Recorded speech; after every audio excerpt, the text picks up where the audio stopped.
Okay, well, thank you all very much. And I say to our great warriors, hello and happy Thanksgiving. We're celebrating Thanksgiving over in the United States, as you know, and you're celebrating it wherever you are in all parts of the world, and we'll be talking to you individually.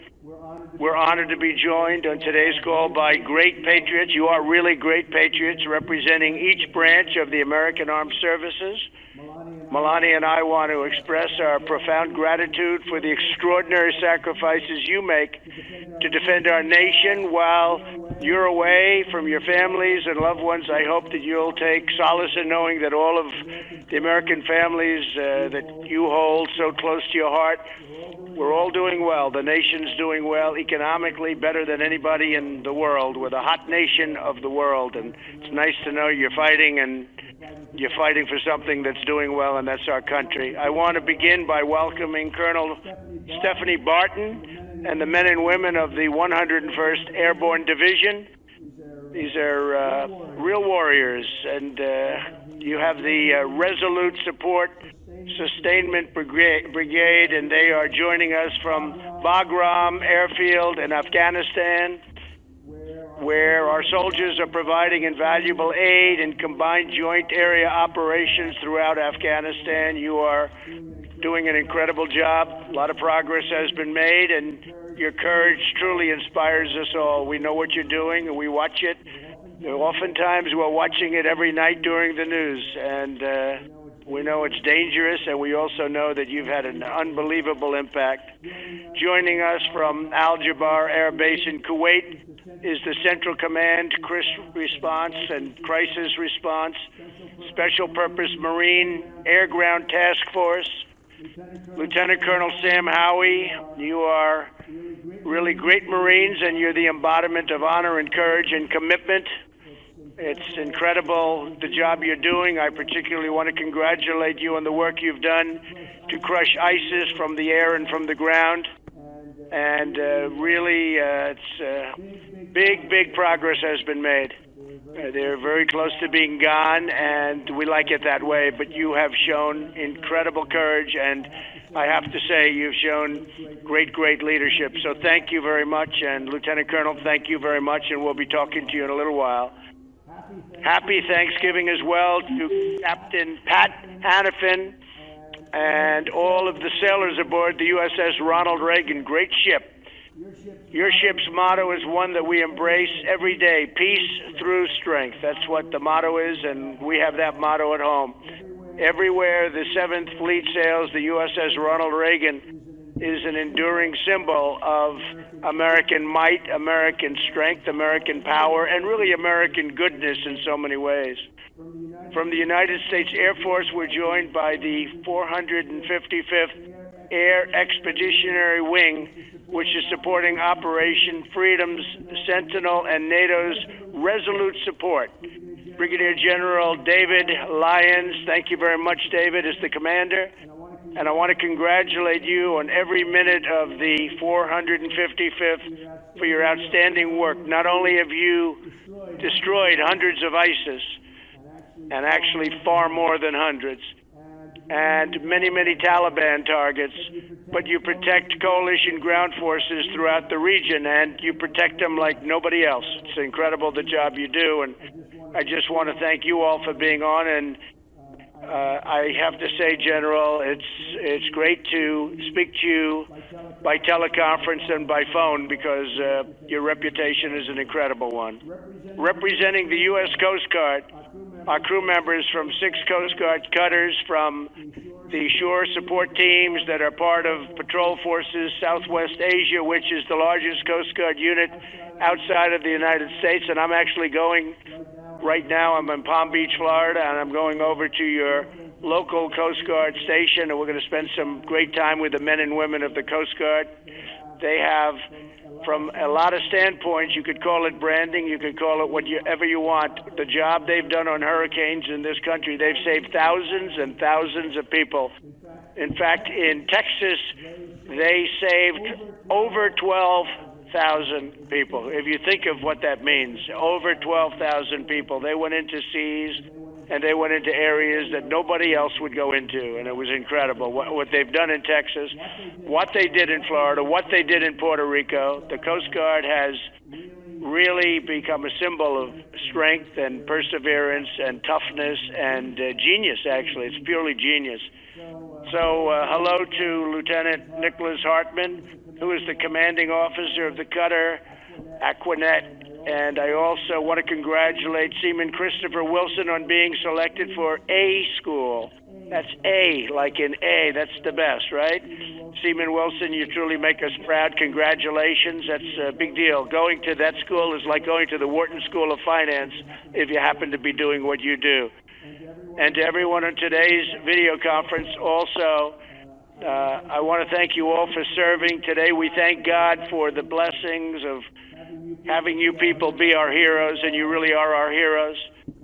And your families are back here, and they love you, and they respect you, and they look forward to seeing you, because you're the ones who keep America safe and strong and free. You do a job like nobody else, and it is really great respect that we all have. You are very much appreciated, like you wouldn't believe, by the American public, by the citizens of our country.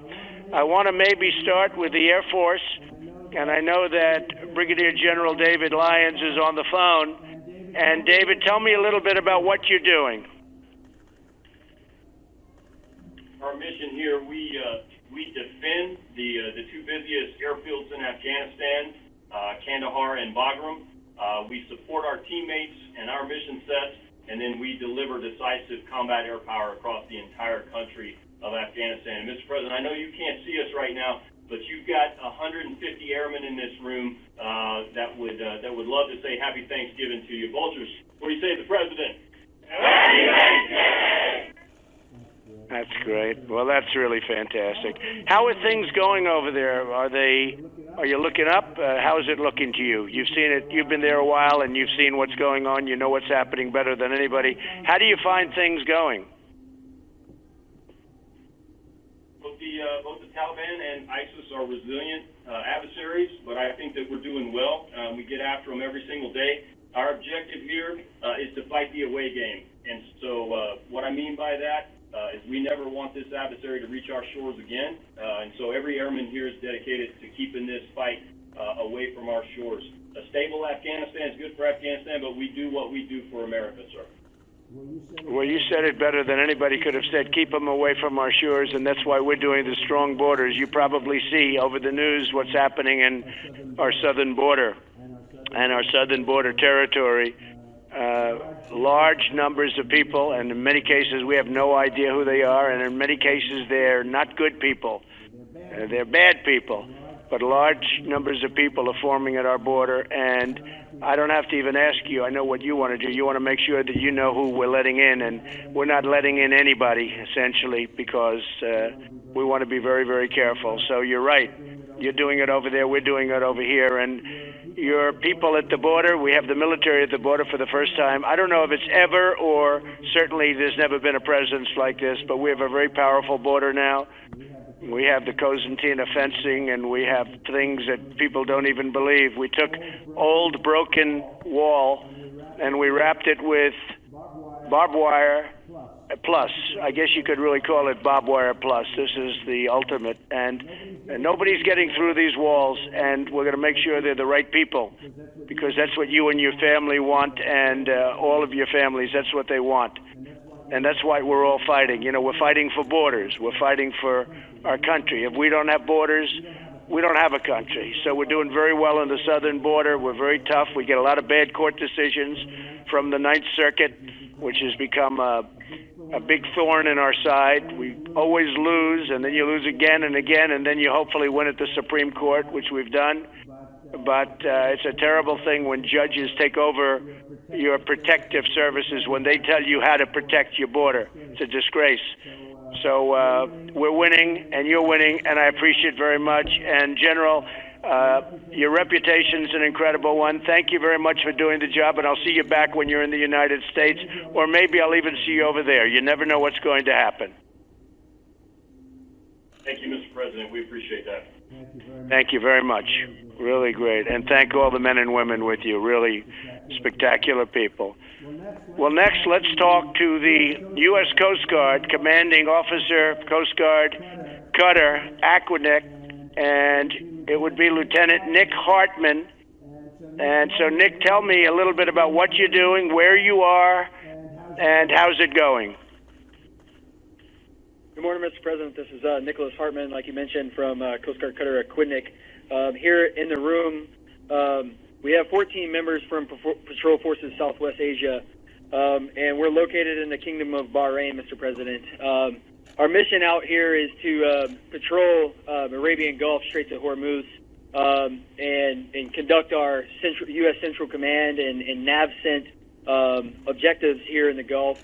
A lot of our work is partnering and building relationships with the Gulf Coast countries, and so that we have a good standing and resolve here in the Arabian Gulf and in Central Command AOR. Things, in my opinion, Mr. President, are going very well for us. And what do you see in the region? What's going on in the region? How are they feeling about things? How are they feeling about trade? Because, you know, trade for me is a very big subject all over. We've been taken advantage of for many, many years by bad trade deals. We don't have any good trade deals. How are you finding things in the region, Nick? Mr. President, from our perspective out on the water, sir, we're seeing that there is an abundance of trade happening in the region. There are vessels moving through the Straits of Hormuz and across the Arabian Gulf on a daily basis, carrying cargo to and fro, and we don't see any issues in terms of trade right now, sir. Okay. Well, you'll keep it that way, and, you know, we want to have good free trade. We also want to have fair deals where we can do well, too, not just everybody else. Right now, every nation in the world does well with us. We don't do well with them. So that's changing, and it's changing fast. And where you are is a big factor in that, as you know. You've been told and you've been briefed. Well, I want to thank you very much, Nick, and great job. And again, as I said, there is no brand that's gone up like the Coast Guard over the last couple of years because of what you've done with the hurricanes in this country. People saw things that they've never seen before. The bravery of your people going out in waves like you know, record-setting. It's been record-setting. The one hurricane in Texas, they say, dumped more water, and it was more violent in terms of water than anything we've ever had in the country. And you guys went out there and you did it like just a day in the office, and I really appreciate it. We all really appreciate it, Nick. And thank you very much. Thank you very much. Thank you, Mr. President, and happy Thanksgiving. Thank you. You take care of yourself. Let's go to the Army. Good old Army. We love the Army. We have Colonel Stephanie Barton, the U.S. Army. And Stephanie, tell us a little bit about yourself and where you are and what you're focused on, what you're doing. First and foremost, good morning and happy Thanksgiving on behalf of the 101st Sustainment Brigade. We're currently located in Bagram, Afghanistan. Sir, what we do for the country of Afghanistan, we're the senior logistics headquarters in theater, and it is an away game. And I will tell you, in order to fight and win the nation's wars, it's because of sustainment and logistics. And you've got highly motivated, true professionals in this room and outside this room that are truly making it happen. We support, if it's in the hands of the warfighter, it comes through us to them. So we support everything from coalition to joint forces, from border to border here in the country, sir. Good. And how are you finding things in Afghanistan right now? Sir, it's good. We're truly making the mission happen. When it comes to sustainment, we're responsible for all the strategic, operational, and tactical logistics. Like I said, if it comes in the theater, we get it in the warfighter's hand. But we have a phenomenal team, and I can't speak enough about that because a lot of the times the sustainment community, we're behind the scenes, which is fine. But it's a good team effort, and it takes the support by all to make it happen. So, Colonel, how many people are you commanding right now, would you say? There are 10,000. Wow. That's a lot of people. That's fantastic, Stephanie. That's beautiful. That's beautiful. And not only is it important what you're doing, but you're enjoying what you're doing. Is that right? Sir, absolutely. We truly love it. And I will tell you, our formation is a great mixture. We have all the Army compos from the active duty, National Guard, Reserve. We have Army, DOD civilians, and civilian contractors that literally we all come together and make this mission happen. So we do hate that we're not with our family and friends today, but I tell you, we are a close family here, and I'm truly happy to be a part of it. It takes the whole community, from green suiters to civilians, to make it happen. And sir, you would be very proud, because we truly are. It's fantastic. We're proud of you. And I tell you what, we're proud of your people. And please say hello to everybody.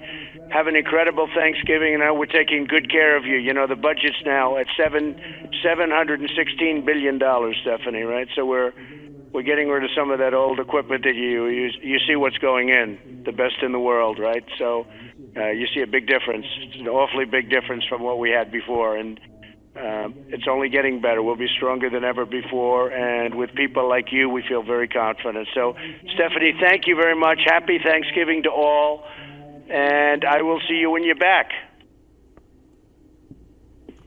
Sir, sounds great. We have one last message, if that's okay. Yes. 1, Yes. 2, 3, go! That's great. I really appreciate that. I really do. I appreciate it. Take care of yourself. We'll see you all soon. Thank you. From the U.S. Marine Corps, we have Colonel George Schreffler. And George, are you on? So this is Lieutenant Colonel Sam Howie. Colonel Schreffler is doing a battlefield circulation right now. I'm the executive officer, and I'm here with several Marines who would like to wish you and our fellow Americans a happy Thanksgiving. How copy? That's great. That's great, Sam. Good. How's it going over there? It's going great, sir. Right now, the Special Purpose MAGTF, we're based in Kuwait, but we have Marines from Jordan all the way to Afghanistan and up into Iraq and Syria. And every day those Marines are ensuring that those who would do us harm pay for it. It's pretty amazing watching these young men and women, sailors and Marines, and what they do with a smile on their face every day. And how is the progress coming, would you say? I'd say the progress is excellent, sir. We've moved throughout those areas and cleared the vast majority of those enemy forces who face us. And right now, I think we're in a good position to continue that for the rest of the year or foreseeable future. That's great. That's great. I'm hearing very good things. And they treat you good over there, I imagine, right? Do they treat you good? They're outstanding. Our partners throughout, included here at Al Jaber Air Base with the Air Force, they treat us like gold. We want for nothing. And today we had, I think everyone can agree, a fantastic Thanksgiving dinner here aboard the base. That's great. That's great. Well, they should. We're good friends, and they've been a good ally. We treat them well, and they treat us well, and a lot of good things are happening over there. People are surprised to see how fast things are turning around. But you have one of the great bases. You have something that's incredible and special.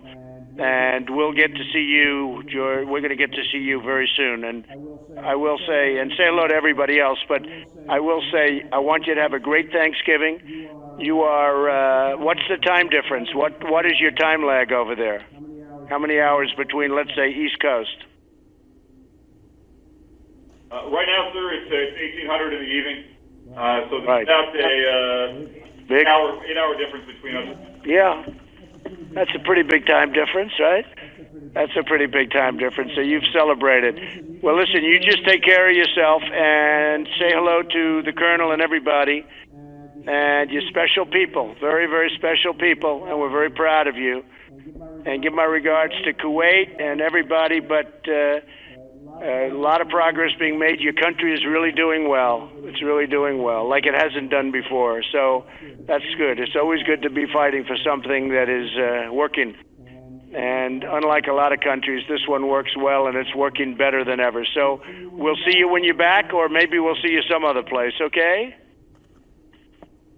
Semper Fidelis. Well, thank you very much. Thank you. Take care of yourself.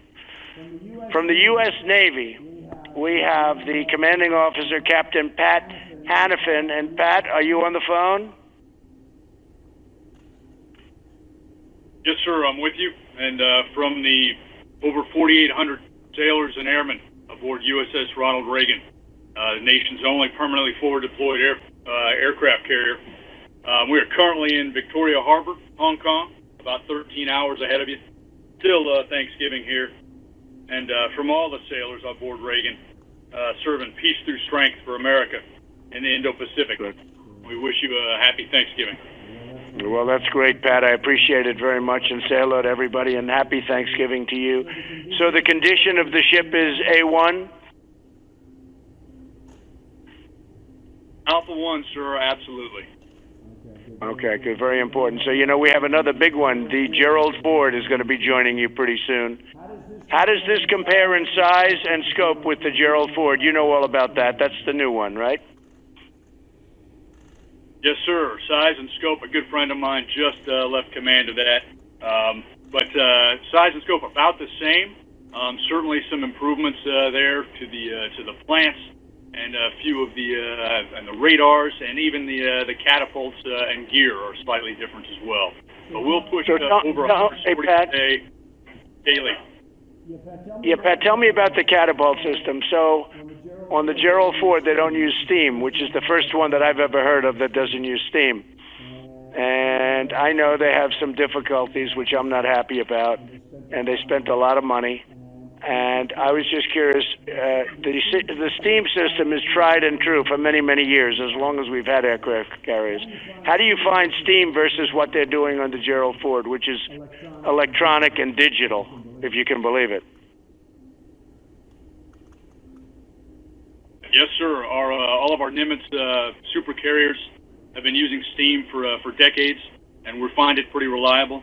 However, the electromagnetic catapults that they're running there offer some great benefits. Obviously, like any new piece, you got to work through the bugs, but they offer some benefits not only to stress and strain on the aircraft to extend service life and other pieces.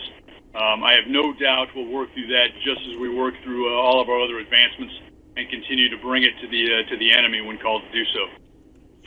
So when you do the new carriers, as we do and as we're thinking about doing, would you go with steam or would you go with electromagnetic? Because steam is very reliable.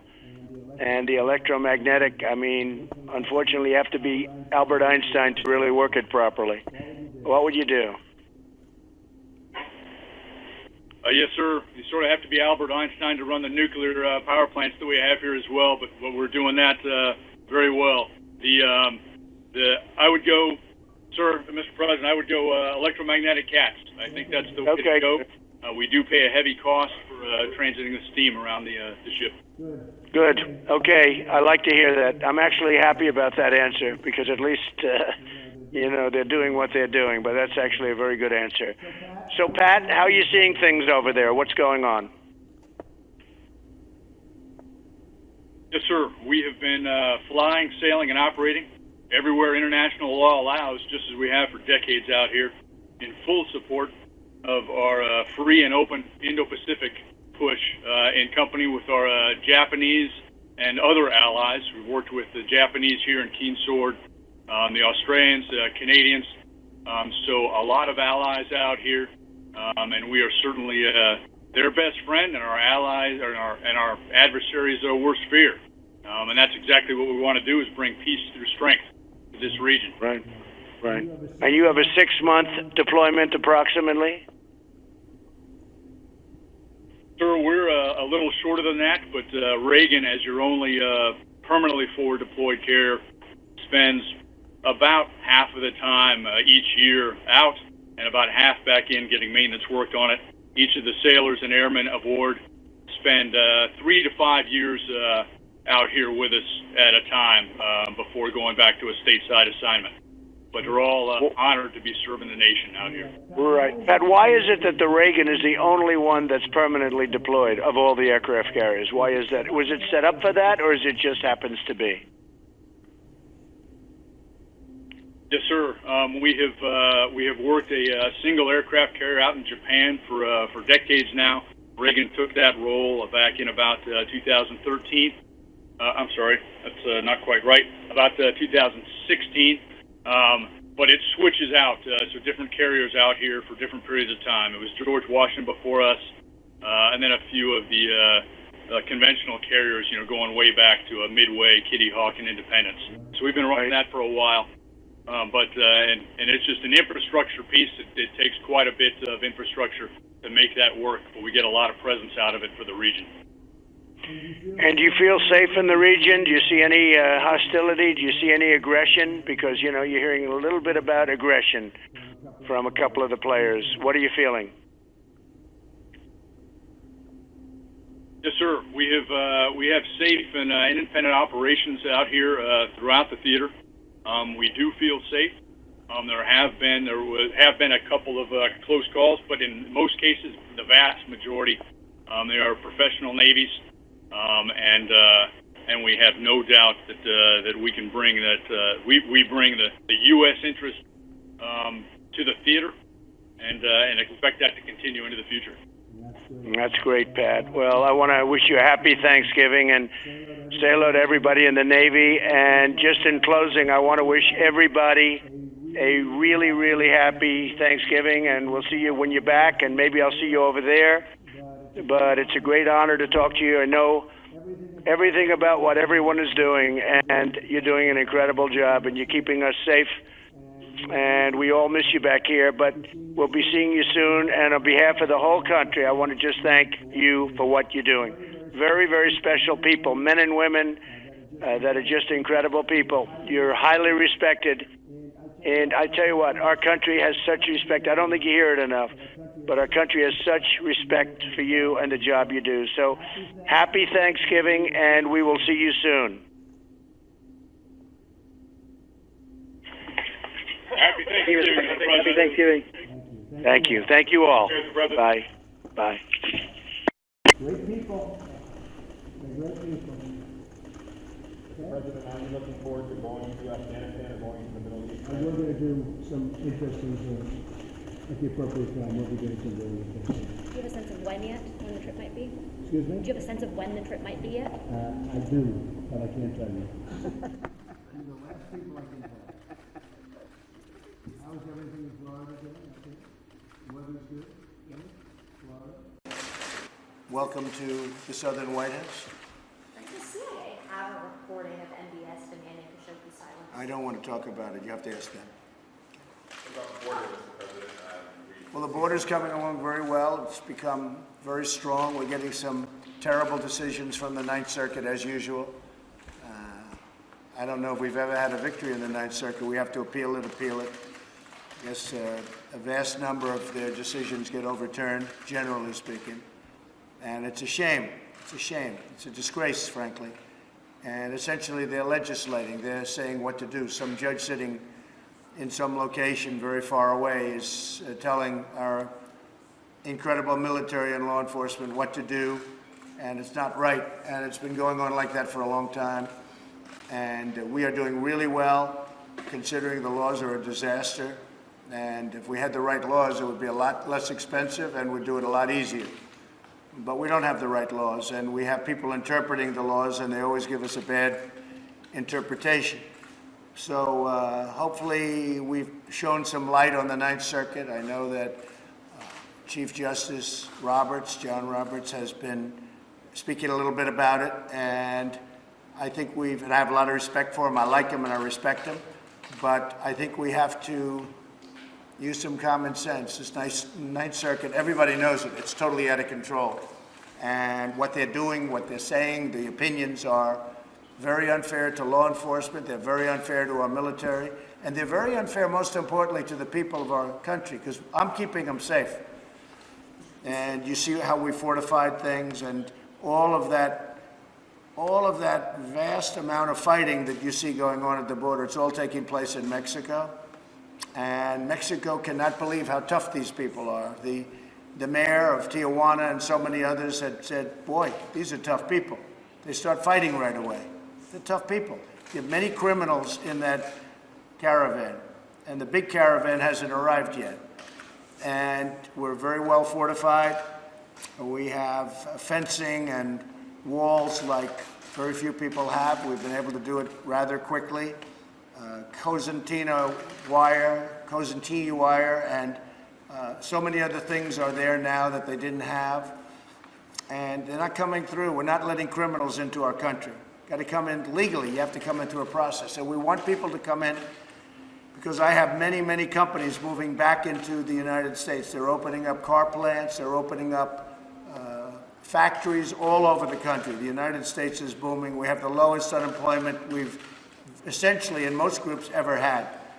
So we have a lot of good things happening. We need workers, but they have to come in legally. We want them to come in, but they have to be people that want to work and want to do a great job for our country. They come in through a merit system. They have to come in. Right now, under the Democrats, they don't have a merit system. They want open borders and people can just flow in. You have tremendously dangerous people in those caravans. And we do not want them coming into the United States, and we're not going to let them. We're throwing out MS-13 and so many others. We're throwing them out of our country by the thousands that got in here over the years. And we're throwing them out by the thousands, and we're bringing back towns. We're making towns safe, and we're doing an excellent job. But we're getting hurt by the Ninth Circuit very, very badly. Everybody files in the Ninth Circuit. I haven't seen anybody file anyplace else. They automatically go to the Ninth Circuit. They could go any place in the country. And I think we're going to have to stop that somehow. The judges are going to have to get together, or Congress is going to have to get together and stop it, because they're taking advantage of our country by filing consistently and always, just about, that I see, in the Ninth Circuit. Even our legislation that we did have passed, it failed in the Ninth Circuit, it failed in the Ninth Circuit appeal, it then won in the Supreme Court. And it's just a shame, because it's really hurting people. It's hurting our law enforcement tremendously. And now that the military is on the border, it's really hurting our military. And frankly, when they hear of these decisions, these are professional, the military, the law enforcement, first responders, they can't believe the decisions that are being made by these judges. This is what they do. They do law enforcement, law and order. And they get these decisions down. They say, who makes these decisions? They're not into lawyer things. They say, who makes these decisions? Who are the people that are giving these decisions that are going to make it unsafe for us, meaning law enforcement and military, and making it unsafe for the United States?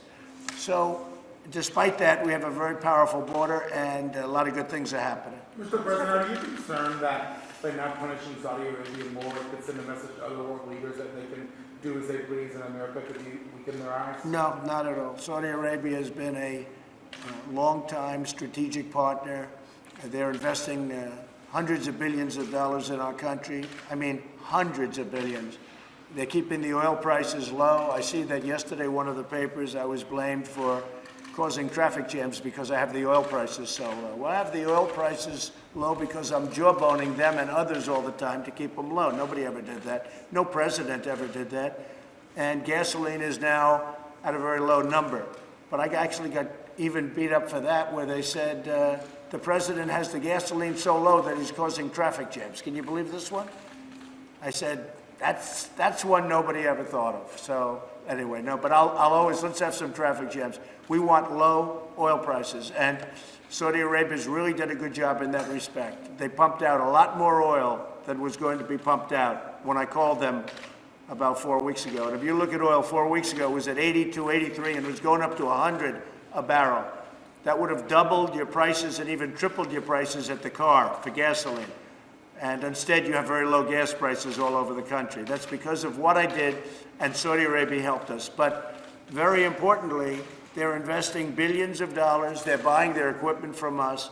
And remember this, they don't have to buy it from us. They can buy it from Russia, and they can buy it from China.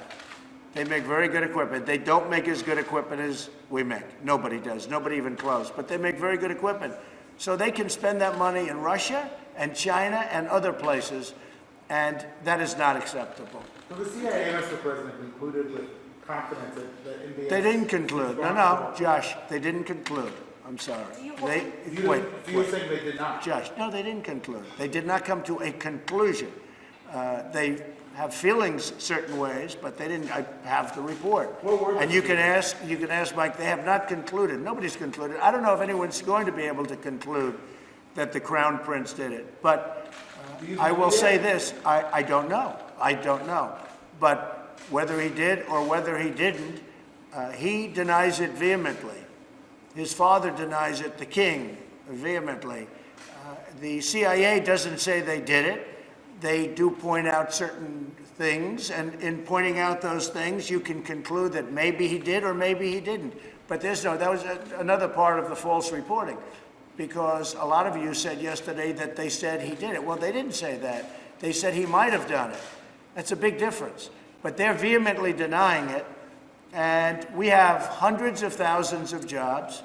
Do people really want me to give up hundreds of thousands of jobs? And frankly, if we went by this standard, we wouldn't be able to have anybody as an ally, because look at what happens all over the world. But then you could also take a look at Iran, take a look at Syria, where, millions of people have been just slaughtered horribly, horribly. You take a look at what's going on in Iran and the vicious situation that's taking place there and the number of people that are being killed and slaughtered. You take a look all over the world. We're not going to be able to let's not deal with anybody. The fact is that Saudi Arabia is tremendously helpful in the Middle East. If we didn't have Saudi Arabia, we wouldn't have a big base. We wouldn't have any reason, probably. I mean, if you look at Israel, Israel would be in big trouble without Saudi Arabia. So what does that mean? Israel's going to leave? You want Israel to leave? We have a very strong ally in Saudi Arabia. We have an ally that said they did not commit at the top level, the Crown Prince, the King. They did not commit this atrocity, and it's an atrocity. It's a terrible thing. I dislike it more than you do. But the fact is, they've been a very strong ally. They create tremendous wealth. They create really tremendous number of jobs in their purchases. And very importantly, they keep the oil price down. If you want to see a global depression, all you have to do is lift the oil price $50 a barrel, which could happen very quickly once we lose that relationship. So I hate the crime. I hate what's done. I hate the cover-up. And I will tell you this, the Crown Prince hates it more than I do, and they have vehemently denied it. The CIA points it both ways. As I said, maybe he did, maybe he didn't, but I will say very strongly that it's a very important ally. And if we go by a certain standard, we won't be able to have allies with almost any country. Okay? Who should be held accountable? Maybe the world should be held accountable, because the world is a vicious place. The world is a very, very vicious place. You look at what's happening in China, and you look at what's happening in so many different countries. I could name many countries. You look at what's happening with terrorism all over the world. That's the other thing with Saudi Arabia. They really are. They're putting up tremendous amounts of money to actually fight terrorism. Now, they were a part of terrorism, and nobody's going to try and justify that. They were a big part of it. But they're spending a lot of money, and they're opening up, and they're doing a lot of things that are very good. They're really opening up that country for a lot of good. Until this happened, there were a lot of people saying a lot of good things about the Crown Prince. So he strongly denies it. He vehemently denies it. And my policy is very simple. America first, keep America great again. And that's what I'm doing, and we're doing better than anybody thought even possible. Yes, ma'am. Sir, you've been talking to the troops. I'm wondering if To who? The troops today. Yes. I'm wondering if you can tell us at what point do you want to withdraw troops from Afghanistan? Well, we're always looking to do the right thing, and we'll be seeing over a period of time. But we're looking, I just spoke to Afghanistan, as you know. We're always looking to do whatever's right. We're in very strong negotiations in Afghanistan right now, which a lot of people don't know about. This may be the first, but we are in very, very strong negotiation in Afghanistan. We'll see what happens. If something happens, that would be a great thing. I'd be very happy about that. I really think the people of Afghanistan also, and they are good fighters, and they fought for a long time. They fought for a lot longer than we fought. They've been fighting for many, many, many decades. But I think they're tired of fighting. And we'll see what happens, but we are talking about peace. We'll see if that happens. Negotiations with? We have negotiations going on. I don't know that they're going to be successful. Maybe they're not. Probably they're not. Who knows? They might be. They might not be. You know my attitude on all of that stuff, whether it's North Korea or anybody else. Maybe they are going to be successful. Maybe they're not going to be. But we have negotiations going on right now in Afghanistan. Okay? Mr. President, what is your response to people who say that a phone call wasn't enough for the troops today?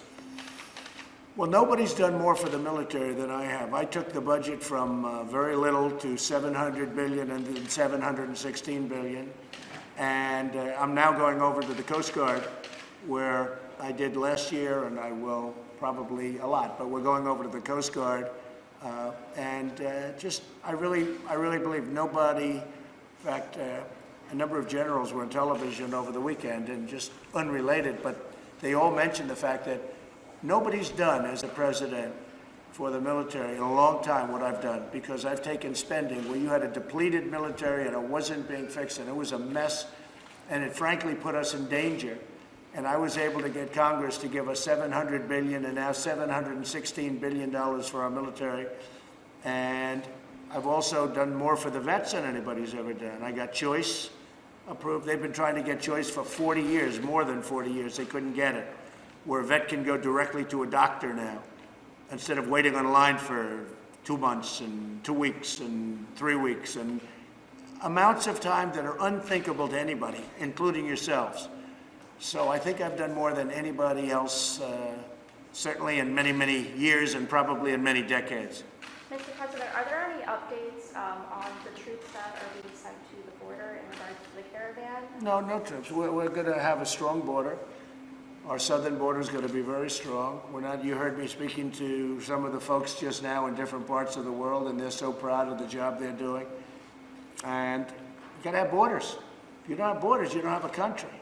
I mean, the Democrats want open borders, and they want these people coming in. Many of those people are criminals, okay, and have been so adjudged. We know who they are. They have records. They have some very substantial criminal records, some very bad criminal records. They're in the caravan.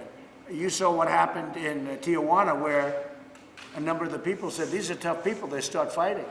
They're starting fist fights. They have fist fights all over the streets. They're starting fist fights. They said, these are not like normal, innocent people. These are people, you talk to them and they start a fist fight. I don't want that in this country. Okay? Mr. President, what about the idea that the military may use lethal force against these migrants? If they have to, they're going to use lethal force. I've given the okay. Yeah, if they have to. I hope they don't have to. But, you know, you're dealing with a minimum of 500 serious criminals. So I'm not going to let the military be taken advantage of. I have no choice. Do I want that to happen? Absolutely not. But you're dealing with rough people. You ask the people in Tijuana, Mexico. They opened up with wide arms. Just come in, let me help you, let us take care of you. And within 2 days, now they're going crazy to get them out. They want them out. Because things are happening, bad things are happening in Tijuana. And again, it's not in this country because we've closed it up. 2 days ago, we closed the border. We actually just closed it. We're saying nobody's coming in because it was out of control. But you take a look at Tijuana, Mexico, and you see what's happening there. It's really a bad situation. What do you mean you close the border and nobody's coming in? What do you mean by that? If we find that it's uncontrollable, Josh, if we find that it gets to a level where we are going to lose control or where people are going to start getting hurt, we will close entry into the country for a period of time until we can get it under control. So the entire border? The whole border. I mean the whole border. And Mexico will not be able to sell their cars into the United States where they make so many cars at great benefit to them, not at great benefit to us, by the way. But at least now we have a good new trade deal with Mexico and with Canada. But we will close the border. And that means that Mexico's not going to be able to sell their cars into the United States until it's open. But we're going to either have a border or we're not. And when they lose control of the border on the Mexico side, we just close the border. And we have a very powerful border. We built a very strong border in a very short period of time, and the military has been fantastic. The job they've done. And by the way, Border Patrol and ICE, all of the law enforcement we have involved, and we have local law enforcement too, they have done an incredible job. And they've wanted this for years. You know, I'm the first president that's done it to this extent, but they've wanted this for years. And some of the presidents, I guess they didn't care, or they wanted open borders. I don't think they wanted open borders, because most of them, if you go back to 2006, they all approved essentially a wall, a very powerful fence, which is pretty much the same thing. But in 2006, if you look, Obama, You look at Hillary Clinton, you look at Schumer, all of the people that are standing up protesting. They think it's good for them politically. See, I think it's very bad for them politically. I think the fact that they're weak on the border is very, very bad for them politically. But, you know, I've only been a politician for 3 years, so maybe they know better than me. Is there going to be a government shutdown over this wall in December? Could happen, yeah, over border security. The wall is just a part of border security, a very important part, probably the most important part. But could there be a shutdown? There certainly could, and it will be about border security, of which the wall is a part. Do you think Secretary Nielsen is doing a good enough job? Well, she's in there trying, I'll tell you. It's a tough job. I mean, yesterday she gets a ruling that things that we were doing, a judge that knows nothing about it decided to take law enforcement into his own hands, and he gives a ridiculous ruling. So we'll appeal it. But it makes the job harder. We're still doing the job perfectly. But it makes the job harder, and it makes the job more dangerous. Because a judge made a ruling that was shocking. Okay? Just to be clear, going back to the idea of shutting down the border, what would it take for you to reach that step and want to do that? Well, I've already shut it down. I've already shut it down for short periods. We're talking about that one border. No, yeah. I've already shut down parts of the border because it was out of control with the rioting on the other side in Mexico, and I just said shut it down. What does that look like in practice? What? What does that look like in practice to shut down the border? You see it. I mean, it took place 2 days ago. Did you have to sign an order? Is there any? Yeah, they called me up and I signed an order. Can we get a copy of that? Oh, you don't need it, don't worry. It's not that big a deal, but maybe to some people it is. What we want to do is we want to have a strong border. We want to have people come into our country. I want to have a lot of people come in. We need them. But they have to come in through merit, and they have to come in legally. They have to come in legally. You know, we have a lot of people, millions of people that have been waiting online for years to become citizens of our country. Great people. They went through a whole process.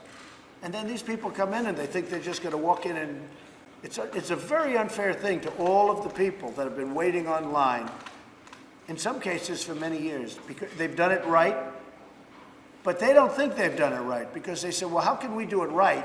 And we go through this very complicated legal process, and they have lawyers and everything else, and then you have people rushing through the border, and they're supposed to stay. It's not happening with me. We've been very tough on the border. I mean, the problem that we have is that I've created and helped create a country that's doing better than it's ever done economically, so a lot of people are coming up here because their countries are not doing well.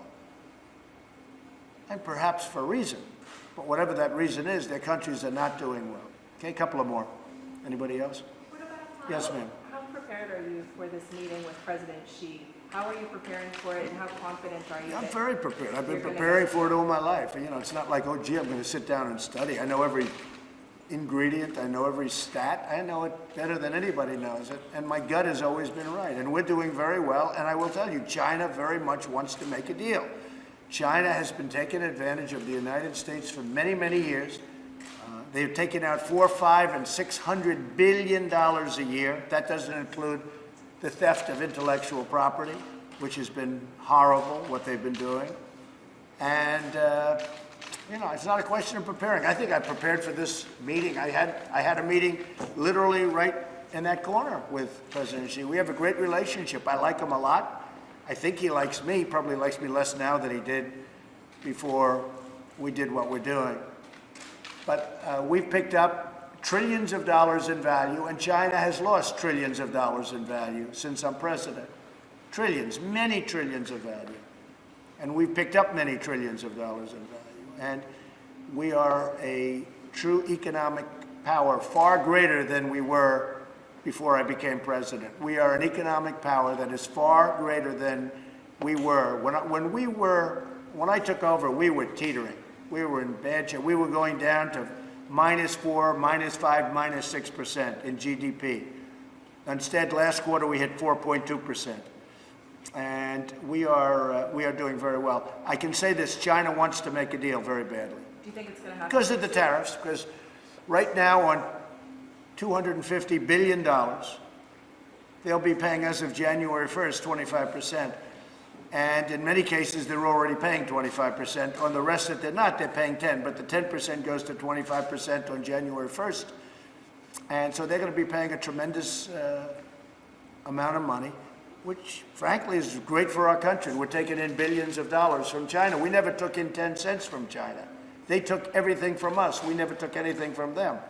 Now, as of already, we're taking in billions. China is, people don't understand this. China is right now paying us billions of dollars a month. That's never happened before. And soon, they're going to be paying us many, many billions of dollars a month.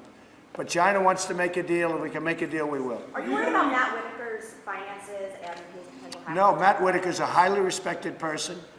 And, you know, once I choose somebody, they always go through hell. But Matt Whitaker is a highly respected man.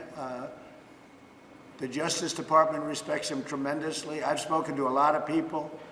And, you know, the press has been nasty to Matt Whitaker, but I can tell you that he is a highly respected, strong person, and he's doing a great job. Everybody tells me that. He's doing a really great job. Have you done anything, Mr. President, to try to bring Julian Assange back to the United States? And No, I haven't been asked to. No. Would you want him to face charges here? Do you think I don't know anything about it. I'm not very familiar with the whole situation, but I would say that if somebody made a request, I guess it's something we consider. I just don't know very much about that situation. Okay? What else? Anything else? Are you interviewing people this week for new jobs in your administration? Yeah, we'll have a few. I'm very happy with my cabinet and people that work for me and for us, really work for the country. We have a great cabinet. We have absolute stars. But a few of them, I would say, can do very well outside. Everyone's doing well when they leave. That's one thing I'll tell you. Everyone that leaves the Trump administration has come out really well. I'm very proud of a lot of them. Look at Hope. Hope Hicks is doing a fantastic job. She's a fantastic young woman, and I'm very proud of her. Look how she's doing. She's become a very important person in the outside world. And we have many such people where they work here for a year and a half or for a period of time, and they go outside and they do really well. Many of them. So, and that's what I want. I want to see. There's always a lot of change. Yeah, I'll probably be changing a couple. Maybe a few, but very little. Overall, we're very happy. Are you doing interviews this week for that? Yeah, I'm doing interviews this week. I'll do interviews as we say in the Southern White House. People like doing interviews here. What jobs are you interviewing for, Mr. President? Well, I'll let you know. But you'll be safe. I know. Maybe I will. Have you talked to Ivanka about her emails? Yeah, I have, actually. And very innocent, a short period of time, very early on. There was no deletion of emails like the 33,000 plus probably another 100,000 that Hillary Clinton did after she got a subpoena. There was no bleach pit. There was no anything, just innocent emails. There were no classified emails. A much different deal. It's another fake news story. And she did transition out. She was a private person, and then ultimately she transitioned out from private to government. And I believe all of her records are in the Historical Society, the historical records. Much different than the other situation that I've talked about for a long time. But she transitioned out, but everything's in historical records. I'll see you over at the Coast Guard. I'm going over to say hello to the Coast Guard right now, which I look forward to. I'll see you. I don't know if you're going, but if you are, I'll see you there. Thank you all very much. What are you most thankful for, Mr. President? For having a great family and for having made a tremendous difference in this country. I've made a tremendous difference in the country. This country is so much stronger now than it was when I took office that you wouldn't believe it. And, I mean, you see it, but so much stronger that people can't even believe it. When I see foreign leaders, they say, we cannot believe the difference in strength between the United States now and the United States 2 years ago. Made a lot of progress. Thank you very much. Your lawyers are back from Mueller. We're going to see you guys at the Coast Guard. Thank you. Thank you, everybody. Thank you so much.